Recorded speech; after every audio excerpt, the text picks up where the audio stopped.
If we've not met before, I'm Hannah. I'm the co-founder and director of Diverse Educators, and we do a number of free collaborative webinars with partners, organisations who are values aligned to who we are. And this one tonight is with Values and Visions, and they're going to tell you all about who they are and what they do shortly. If you are on Twitter, please do follow us, and please do use the website, and they are in our DEI directories. All their contact details are there. Our mantra is be where you're celebrated and not tolerated, and thinking about the value of celebration and acceptance over the British value of tolerance, and thinking about how we go about teaching values in our schools. It's very much who we are, and I know that Sally and Miguel are going to unpack that further tonight. Our vision for education is that everyone will be celebrated in every classroom and every school. Might sound quite simple and common sense, but we know it's not the case, unfortunately, that not everyone does feel seen, valued, respected and heard. Jemima, I'm glad you're back. Lovely to see you. Hi, sorry about that. Hello, everyone. No worries, it's great to see you. Find the chat, Jemima, and do a little bit of an introduction of who you are and where you are, please. Will do, thank you. Our mission, we are a connective, collaborative community, and we like to focus on celebrating the successes and amplifying the stories of diverse people. We look for opportunities to do that with our network. And the values that underpin who we are: acceptance over tolerance, visibility, celebration, thinking about belonging, and thinking about us all as learners and how we cascade that learning. So please do visit our website and see all the free resources we have on there. So I'm going to hand over to Sally and Miguel, who are our co-facilitators tonight. Over to you both. Would you like to introduce yourselves? Yeah, I'm Sally. I'm the Director of Values and Visions. I've been involved with Values and Visions for over 30 years now. We set it up in the early 90s. And I am now living in France in sort of semi-retirement. Miguel was my colleague in Oman, which is where we met. I worked in Oman for 21.5 years. Over to you, Miguel. Mute, Miguel. Okay, so hi, still gets me. All right, so good afternoon, everyone. My name is Miguel Barker. At the moment, I am a middle school principal in a school in Surrey, Tassis American International School. Spent 10 years working in Oman, which is where I met Sally, working in international education. But prior to that, I've been working in the UK, working in the state school system. By my accent, you might be able to guess I'm from Jamaica, gives you that spice. And so, yeah, been a trustee at the Values and Vision Foundation. I've been there for 3 years now. And yeah, we just want to spread a mission where we can add some value to young people's lives and give them some tools and give people tools in order to be successful when they're trying to work with them and support them. So that's a little about me. Okay, we're not going to spend a lot of time talking about the Values and Visions Foundation today. I will share this slide with you. Just one slide. I'll share this. Yeah, there it is. That's the Values and Visions Foundation. Our strapline is enabling young people to find meaning and purpose in a volatile world. And we provide educators with the tools to develop young people's inner strength, nurture their spirit of hope, empower them to be part of creating a sustainable future in a chaotic, volatile world. Today's session is going to be interactive. We're not just going to talk at you. We would like you to put your video on, please, because it's quite important that we see you for this first little activity, which Miguel is going to take us through. All right, so Rachel, can you come in? Can you put your video on for that? Join the party. Okay. Okay, so maybe Rachel won't be able to do that. All right, so as Sally said, our vision is to enable young people to find, focus, find meaning in a volatile world, right? One of the things that we do is provide the resources to help people to do that, who may want to do that, might not have the strategies, the skills, the resources to do that. So as we do today's session, what we're doing is using some of those resources, and feel free to take them back, use them to navigate the session.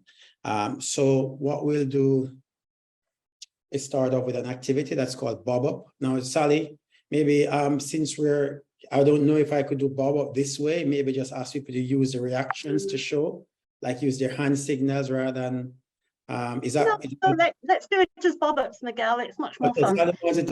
Bob Up means whenever something applies to you, you need to stand up, you know.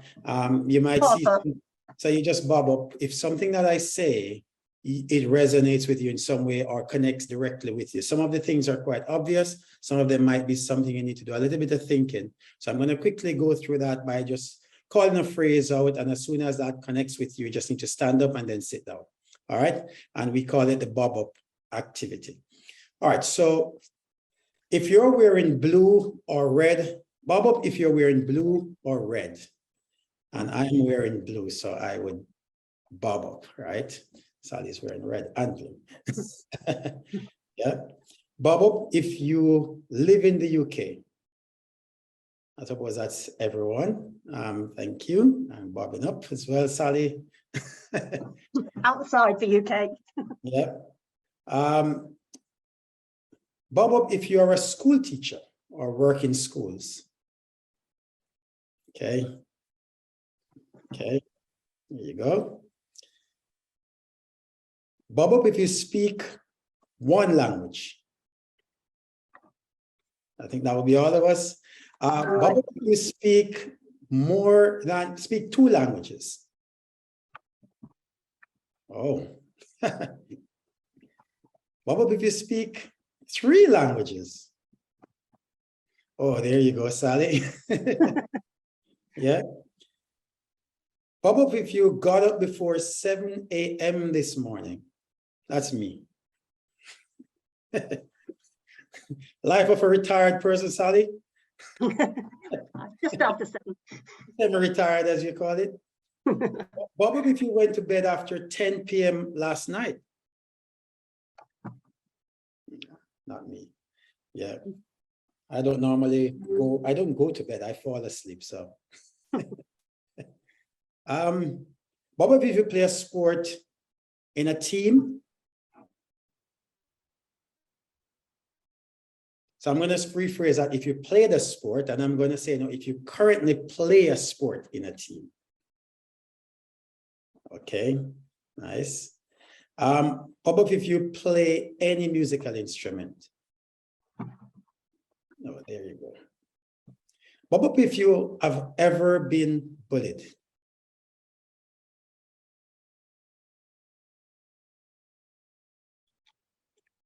Bob Up if you have ever dealt with bullying.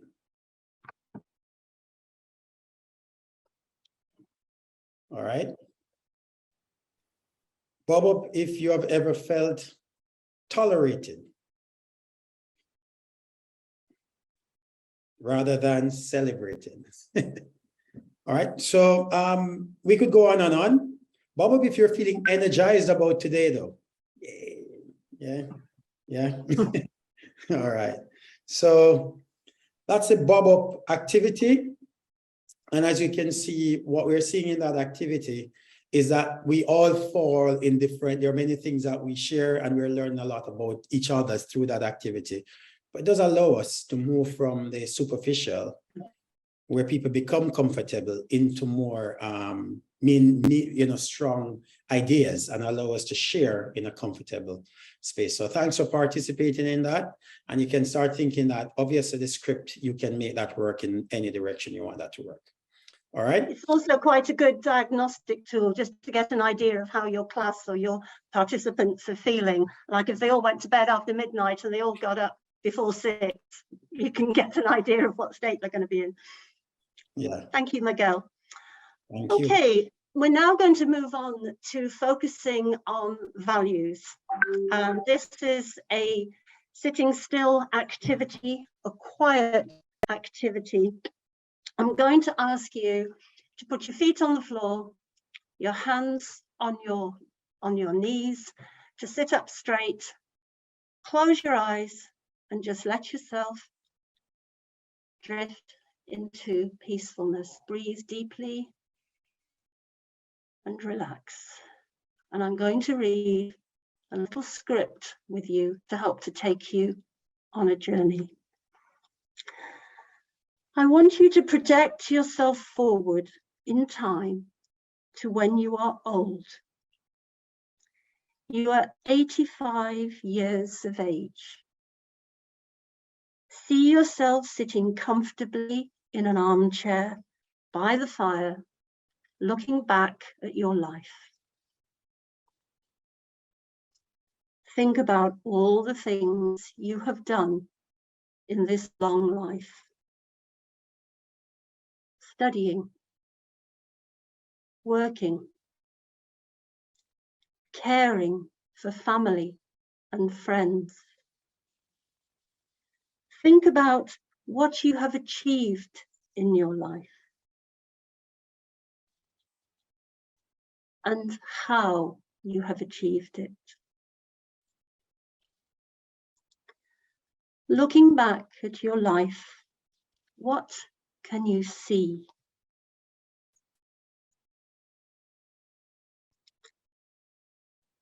How did you live your life?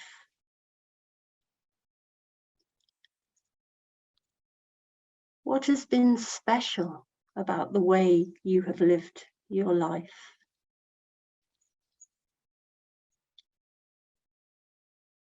Become aware of the qualities that you have brought to your life. What is it that you have contributed to the world?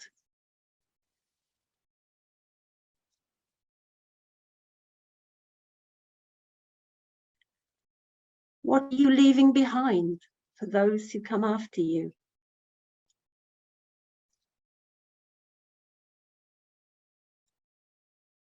Allow yourself to focus on the most important qualities that you have brought to your life.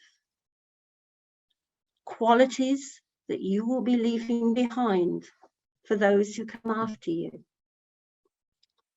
Your grandchildren, or grandnieces and grandnephews.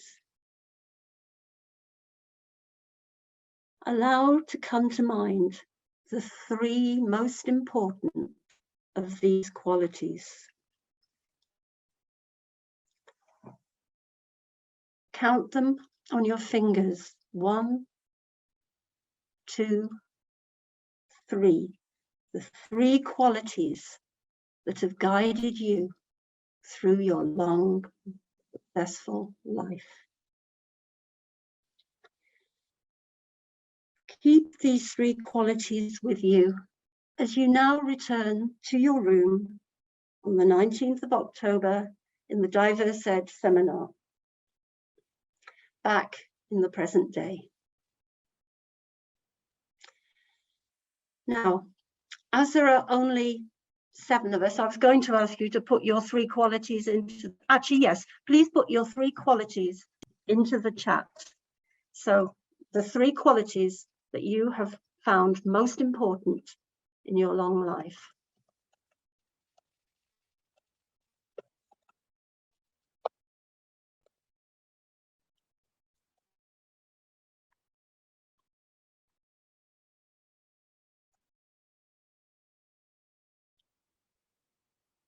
It's nice to see them coming in.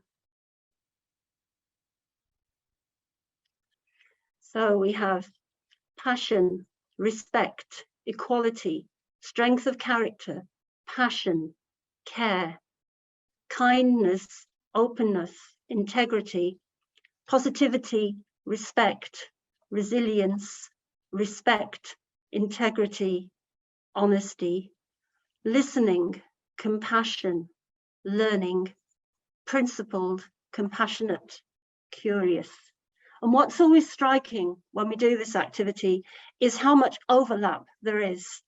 And it's one way I have used a lot when working with a new group to build community and start looking at shared values. One of the things I find difficult are the British shared values, where you're told, these are your values. But when you actually start go back in touch with your values and realize what really matters to you, and you then share them, you begin to see that there are shared values. We do have shared values. But for me, for us, the important thing is the process of how you come to those shared values, how you realize that, yes, I'm not the only one who thinks integrity is really important. So we believe that values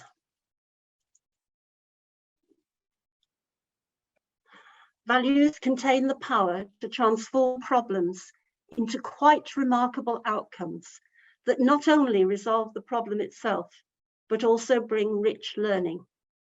Values lie at the heart of the values and visions learning cycle. I won't go to that now, but it's where we start. So this being Values Day, Values Week, there is the focus on values, getting back in touch with our values. In the next exercise, we're going to be looking at that idea of community. I've already mentioned it, shared values in a shared community.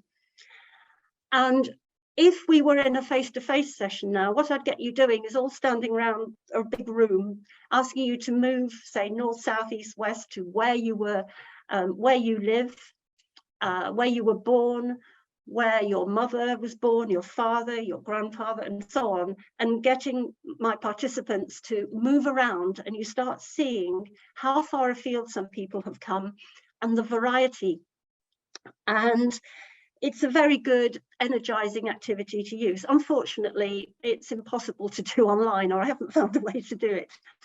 But what I'm going to do next is an activity which we call Which Community? And in this, I usually get students and participants of all ages to create a plate, a paper plate, or a slide, or a piece of paper about themselves, which shares the communities of which they are part. I'll show you some of them in a minute, but the communities of which they're part, and also the qualities that they feel they bring to any group, to any community that they engage in. Now, I'd like you to take a piece of paper and a pencil or a colored pen, or colored pens if you've got them handy, but you weren't asked to bring those. And I'd like you to reflect for a few moments on the communities of which you are part and the qualities that you bring to those communities. And while you're doing that, because I don't want to just sit staring at you while you write, I'm going to share some examples of paper plates and PowerPoint slides and pieces of paper that students and adults have done when I've done this activity with them. So I'm going to give you probably about, it's not really enough, but 5 minutes to have a go at that. So in the next 5 minutes, please create your own image or list of the communities of which you are part. Okay, that was maybe a little rushed. You certainly got a lot less time than I normally give students, as you can see from some of the work that is there. But it would be really nice if you'd be prepared to share your plate. Well, you haven't got a plate, but your paper. I always call it a plate, even if it's not. Your paper with us. So maybe if anybody's prepared to do that, that would be really nice. Jemima's nodding. You're going to go first, Jemima? Yeah, absolutely. I had to type it because I didn't bring paper and pen. So is it all right if I just read out what I've written rather than show a lovely image? Or I can make you co-host if you want to share it. It's up to you. Do you want to share it or do you want to read it? I'll just read it if that's okay with everybody else. Yeah. Okay. So for my to be honest, took me a while to get started and think about the communities, but I put CSIE, whom I work for, 14 Chesham Place, which is the block of flats I live in, Kemp Town, which is the area of Brighton I live in. I put Hove Park School, which is the school I left teaching in July, but I still feel a part of that community. And then I put rescue dogs, animal welfare, and then paganism. and the qualities I bring: knowledge, passion, ideas, alternative viewpoints, friendship, help/assistance, support, raising awareness, my organizational skills, laughter and fun is what I put on my list. I hope I bring those. Thank you so much for sharing that with us, Jemima. That's lovely. And I bet if you did do it in a pictorially, that would be a fantastic mix. I'd quite like to now, actually. I think I might do that as a bit of homework. Okay, well, if you take a picture of it, you can send it to us. That would be great. I will do. That's great. Thank you. Yeah. Thank you. Anybody else prepared to have a go and share?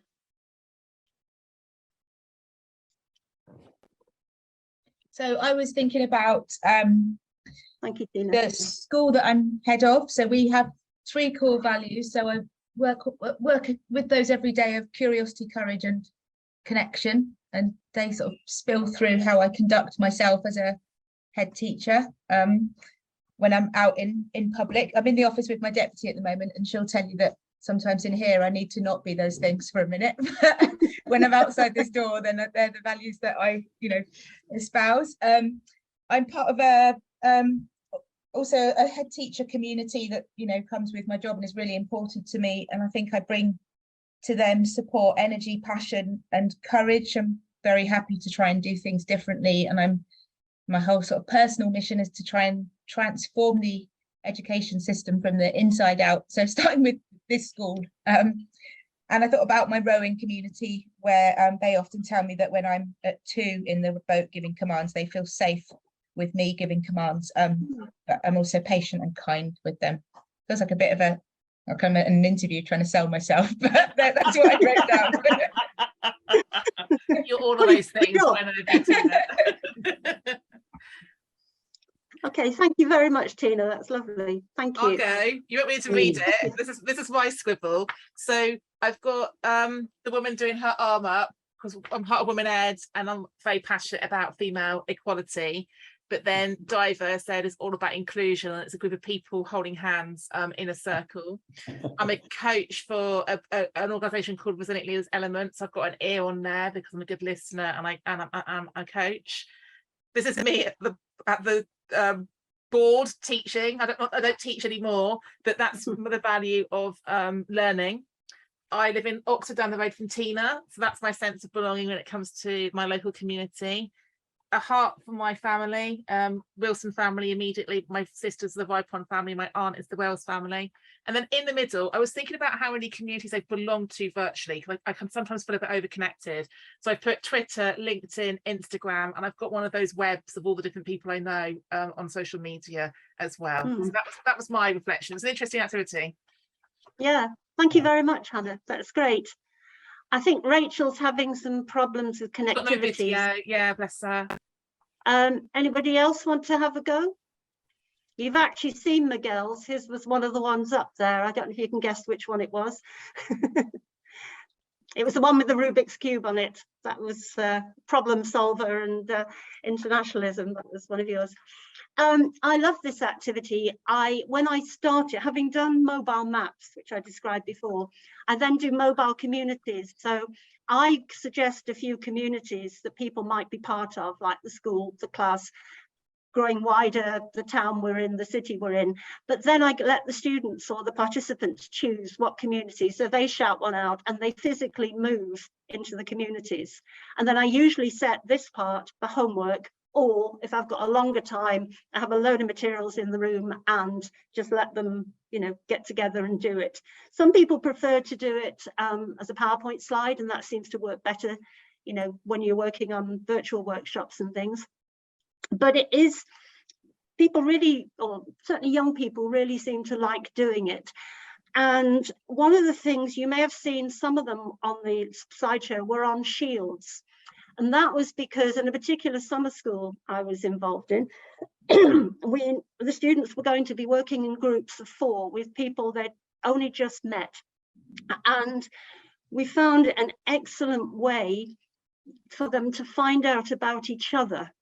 And they used their plates, those were plates, paper plates, to sit down and share and talk about themselves, and they've done all the prep already, so they had the prompts there, and they talked about themselves, and also to start thinking about, as a group, who was going to be good at what. So if you've got somebody who's artistic, and there's going to be they were all going to be working on a project, each group was going to have a project, they could say, well, actually, she would be really good at doing the artwork, and she'd be really good at the IT stuff, and he's really good at language, so writing it up would be, he's the best one to choose for that. So it's a great way as well of identifying skills and talents and interests if you're trying to get the group together. Right.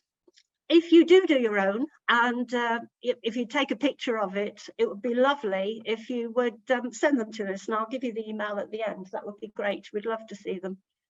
Okay, I'm now going to hand you over to Miguel, and right. He will say where this can go.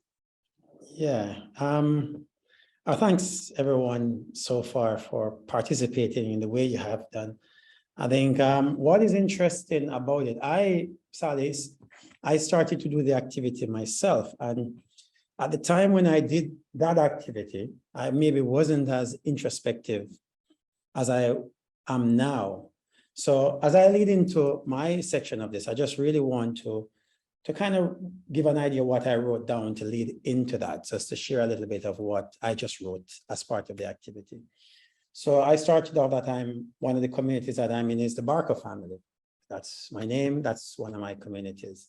I am a mathematics professional. I've always been around mathematics. And so I have lots of friends that are only connected to me simply because I've been involved in mathematics, whether teaching or leading mathematics or both. I've lived in Birmingham. People I've just met simply because I was living in Birmingham. We cross paths from time to time. I work at TASIS. I do some podcasting. I'm Jamaican. I love Scrabble. So a lot of people I know are just in my Scrabble community. I have children. I'm married. I'm middle-aged. I'm a male. I'm Black. I'm straight. There's a number of communities that I'm a part of. My question here is, as I started to look through the list, I'd like you to look at your list as well. And the question I'd like to want us to think about as we list our communities, think about the communities that you chose to be a part of and the ones that you did not choose. And kind of put maybe a D or a C beside them to say whether you chose them or did not choose them.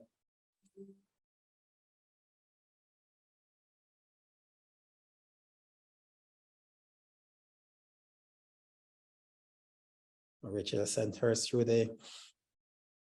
So I think one of the things to think about now is the ones you didn't choose and the ones you chose, simply because the reason why I've asked that is only because as we list our communities, some communities we going into those communities, and when we choose those communities, we also knows what comes with being in that community.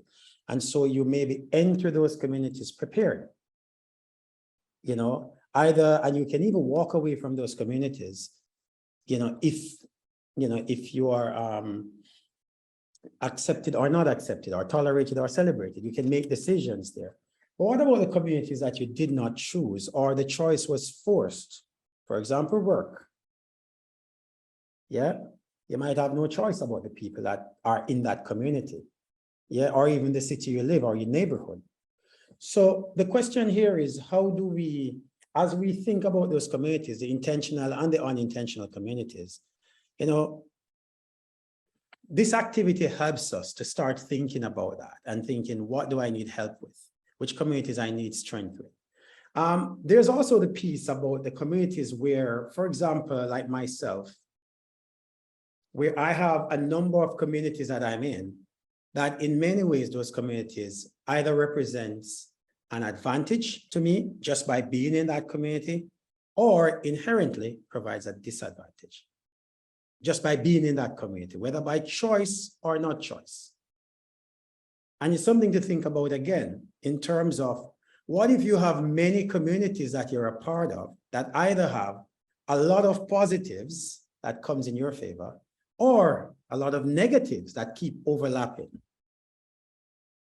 how is that going to affect the way that you function in the world? Or what skills you'll need to function in the world?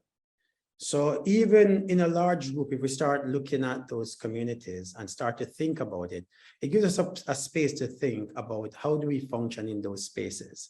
Because some we don't have a choice, but there are some of, when you're in certain communities, some things are strengths, and in another community, it might present itself as a weakness as well.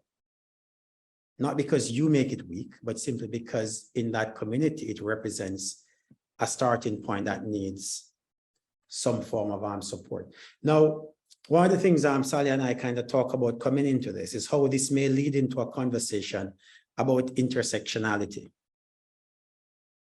you know, and how those overlapping, whether positives or negatives, in certain settings, it's difficult to start those conversations. Activities like these allow us to be open first and then synthesize a little bit, yeah?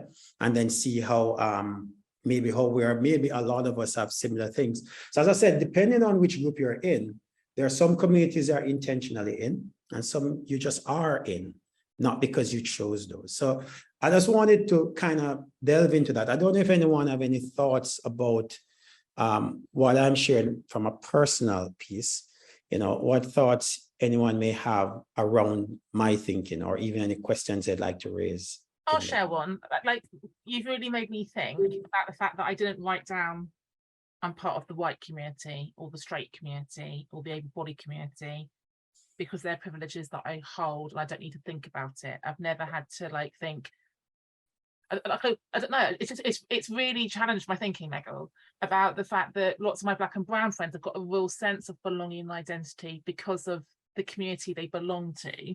I didn't put Devon down, that's why I was brought up. I move around quite a lot and I'm quite conscious about that, but I'm quite comfortable moving around quite a lot. So yeah, really interesting that I didn't go to the DEI world, which is my day job. I thought about my personal sphere. Yeah, yeah. But I did. I know you did, because we're in different identities. Yeah, yeah. Any other thoughts? I realized, and I feel very guilty about it now, is I didn't put anything to do with my family and my chosen friends. And I thought about it, but then I didn't write it down. And no, I have a small but very close family, and a small but very, very close group of friends. Perhaps because they are small, I didn't see them as a community necessarily. Or perhaps I almost, like you say, Hannah, took it for granted that I don't have to mention them because they're just, you know, by you know, my second name is I share with 2 other people, so it's very small, and that leads on to thinking that my sister got married and she doesn't have the same surname, but she's still part of the community. So that's the personal side of things I didn't think about quite as much. Yep, thanks. That's interesting, isn't it? Tina, you To be fair, you didn't have very much time to do this, and that the more time you've got, I think, the more time you do it. But it is interesting what comes out, if you like, in a quick 5-minute brainstorm. Of course, and that's maybe a key part. Tina, you're a school leader. I wonder how you think this could work in a school setting, like with students. How this might have played out in a school setting with a group of students. Doing this kind of activity. Yeah. I think it could be a transformational activity to do with students. I mean, I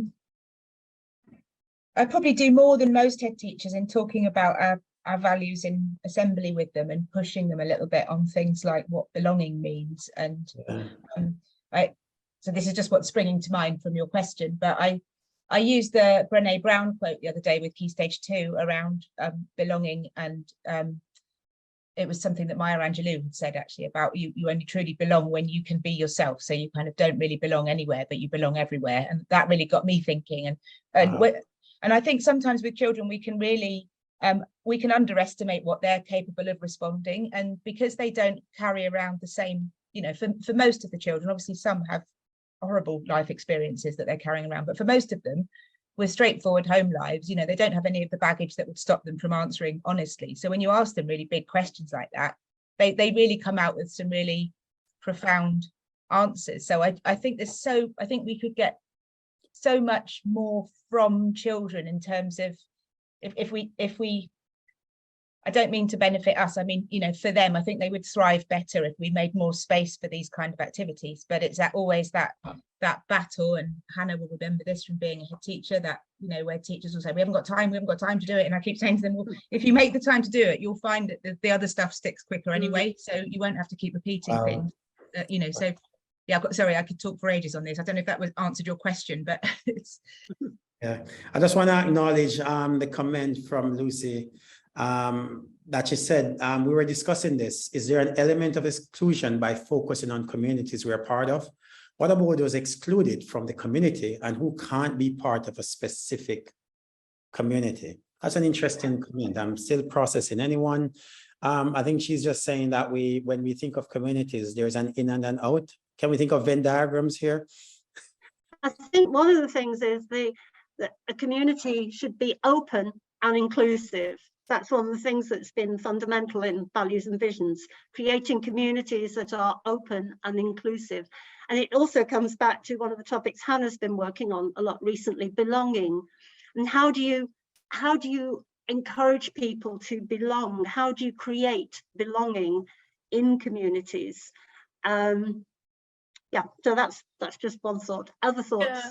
But I'll add, because I think it's that taking for granted, like Jemima said, taking for granted where you do belong and what enables you to belong, that perhaps because you belong, you don't have to start thinking about the factors that made you belong.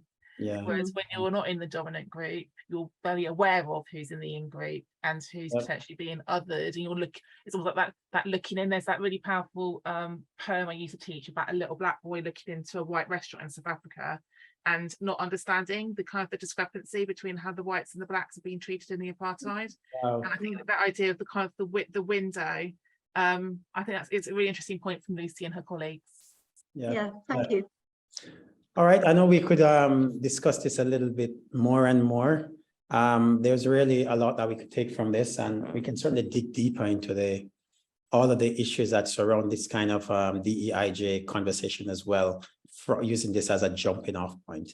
So could form groups from these people, could sit together and who share our part of different groups and the other issues. So, but we need to wrap this up, and I'm going to pass over to Sally. Thank you very much, everyone, for sharing. That was really wonderful. I'm learning every day. Actually, Miguel, you're not wrapping up. You're doing the next thing.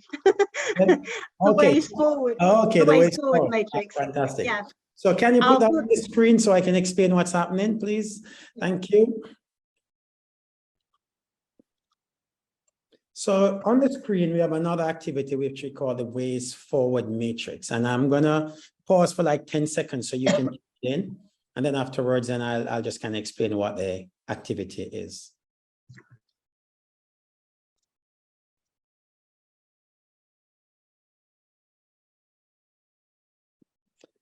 Okay, so this activity is called the Ways Forward Matrix. Now, what this is an opportunity for an reflection about what will you do with the information, the experience that you've had today in order to move forward, whether you leave it or whether you're going to think about stuff. But as you consider your use of the resources or the experience today to shape what you do in the future, it's about what you'll do on your own with a colleague, with my class, with my organization, and what you'll do tomorrow, this week, this month, or this term. Now, in the time that I'm going to give you, it's quite unlikely that you'll be able to think this deeply enough. But there are some aspects of the use of the resources that you might quickly know, I am going to do this with a colleague next week or this week. So the idea of the matrix is not for you to complete the matrix. It's for you to quickly go into that matrix and identify different things that you think based on today, that you could use it. And maybe it's with a class group or even within your organization that you work. So I'm going to give you a brief thought process on this. I know we have 5 minutes for this activity. If I give you a minute and a half, just so that we have some time for a brief discussion at the end, just to quickly pop down any of these. It doesn't have to be in order. I mean, some people might want to go straight across, or you can just show quickly what you're going to do with this. It's a reflection piece. So 90 seconds from now, we'll talk. 5, 4, 3, 2, and 1. All right, so just back on screen, let's have a brief look at what people might have put down. So for example, I'll just call out, it's like a bingo now, right? So if you have something in a category that I call it, you just need to say what you're going to, you'd have done. So on my own tomorrow, anyone has anything for that box? I'm going to do a Twitter post on World Values Day about belonging. Thank you very much. What about anything with a colleague this week? Anyone has anything with a colleague this week? Yeah, I am going to share the activity that you shared with us about the community, belonging to communities, with my colleagues at CSIE tomorrow. Oh, sorry, this week. It may go over to next week, because I think that's a really valuable tool to see where our thinking and our feelings of belonging align, but also get to know, because I should add, we're a very new team, and we've not worked together for, well, 6 weeks. I think it's coming up to 7 weeks. So I think that's a really beneficial activity with such a small team to see where we feel we belong and what's important to us in terms of communities. Yeah. Tina, rather than going for the bingo, can you just tell me one category that you have? So I've got for this month to share that communities exercise that we've just done with the staff team, in the hope that they'll do that in class with the children. Okay, so you're going to share that with your organization in that sense, yeah? Yeah, love that. And Michael, we can't see in the chat, but Lucy and her colleagues put the same. They're going to do it with the whole community with 320 pupils in their year group, and think about that activity. So that's already impact. Okay, so as you can see, thanks everyone for that. As you can see, this activity, this reflective task, creates 16 spaces for different people to have time to decide where they're going to start using this.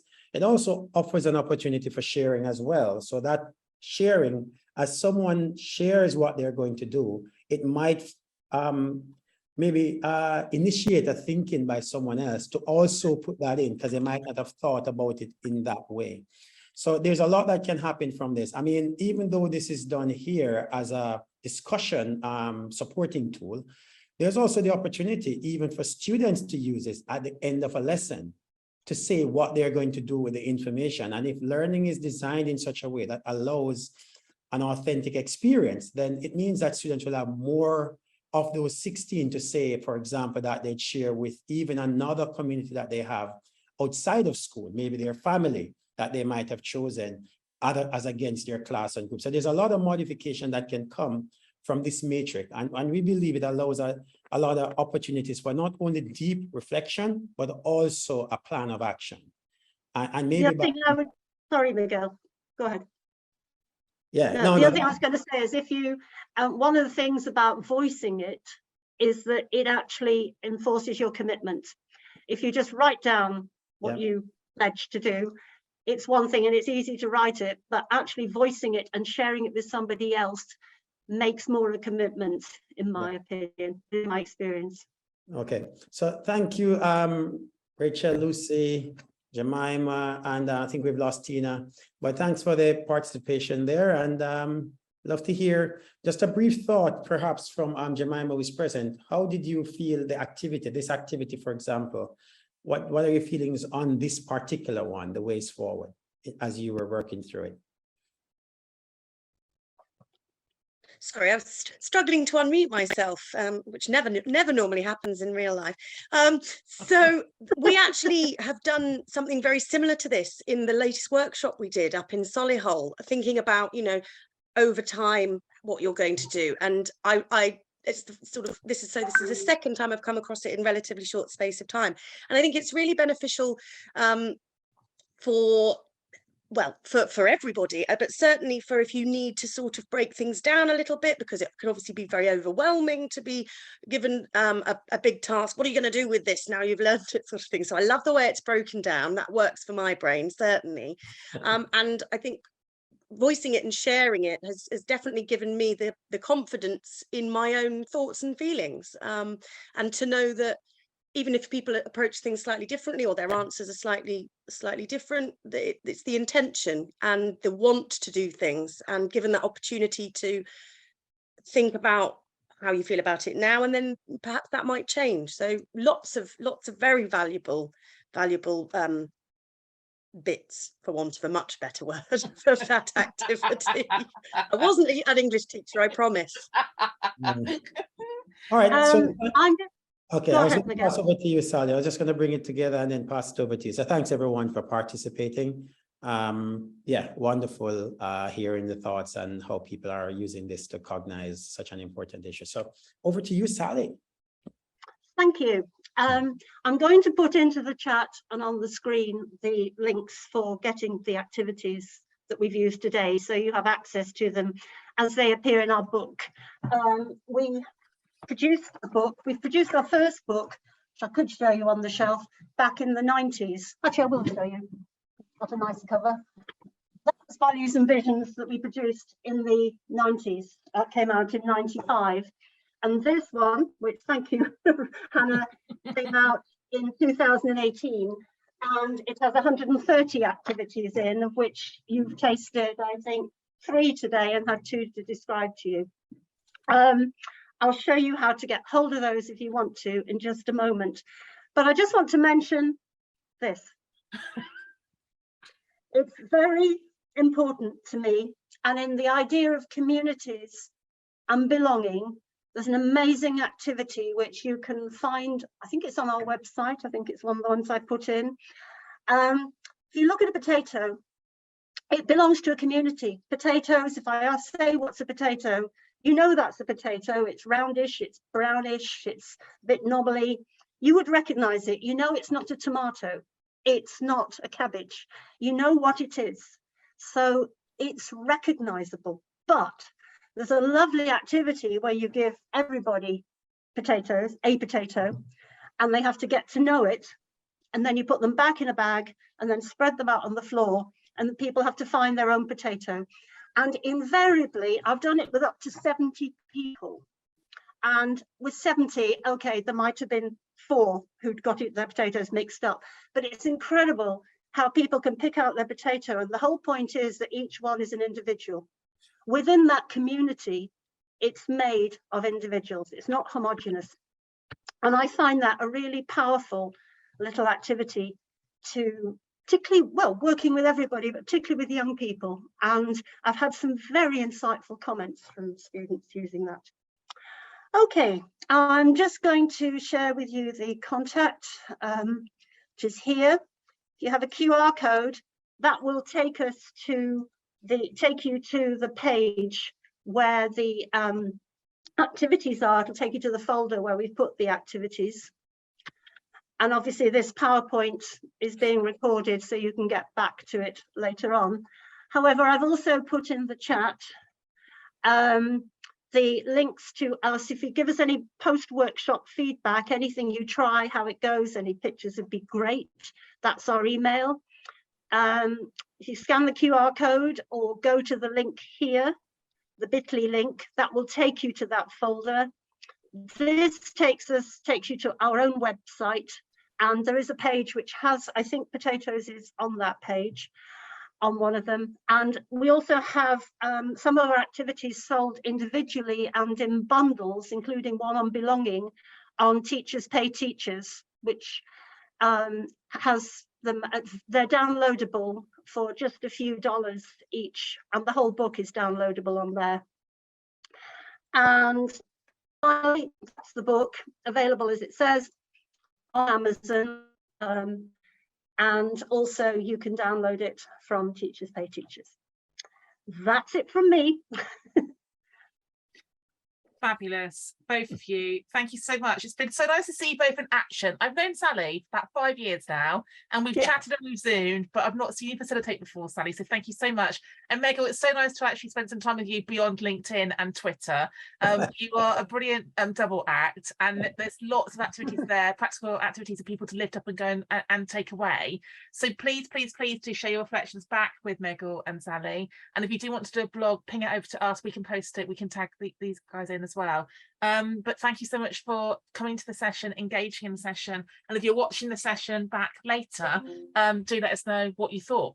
So thank you very much. No worries, Rachel, you were here, Lucy and colleagues, it's great that you were here, you made it work, so do not worry at all. But lovely to see you all. Thank you very much for joining us. Yeah, thank you, Thank you. everyone. Well, thank you very much, everyone.